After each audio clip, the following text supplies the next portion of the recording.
Welcome to Odd History, where we explore the fascinating stories and events from the past that are often overlooked or forgotten. Hearing his 5-year-old daughter crying from behind a barn, a father ran and discovered the unthinkable, a man molesting her.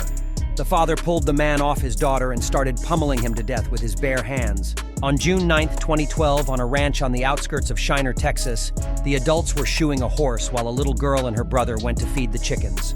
47-year-old Jesus Mora Flores grabbed the 5-year-old girl and carried her off to an isolated shack. The girl's brother ran to tell their father.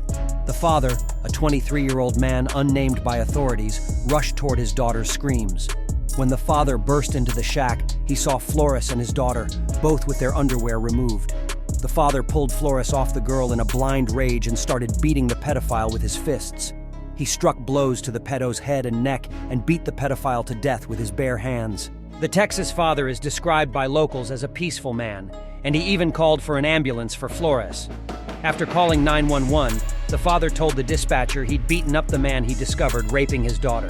The police and emergency crews struggled to locate the isolated ranch, prompting the father to tell the dispatcher, "Come on, this guy is going to die on me. I don't know what to do." When emergency responders arrived, they found Flores dead with his pants and underwear around his ankles. The frustration in the father's voice was tangible as he pleaded with the dispatcher for help. Despite the efforts of the police and medical teams, the isolated ranch was difficult to locate, leaving Flores in a dire state. The father's desperation was understandable as he tried to save the man's life.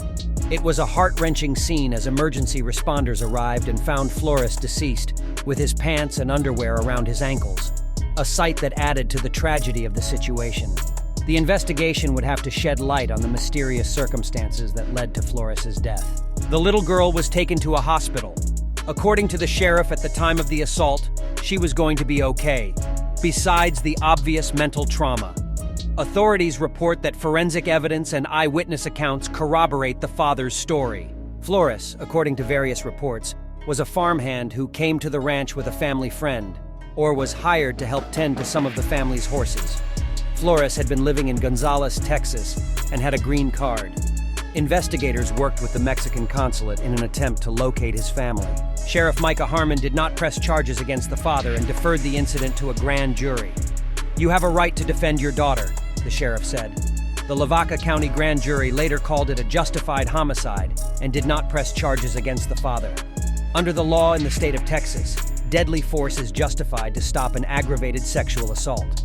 Many residents of Lavaca County expressed support for the father, saying that Flores deserved the deadly beating. The father's name has not been released for the protection of his identity. A decade has passed since this young father administered swift justice to his daughter's abuser. Now, some radical political groups, academics, and publishers are attempting to normalize pedophilia in American society by the use of such politically correct terms for pedophiles as MAPS, minor attracted person. This look back at a case of Texas justice serves as an important reminder of our duty to protect children and a deadly serious warning to all pedophiles. Why you don't subscribe? Does it cost you? Hit the subscribe button for more facts.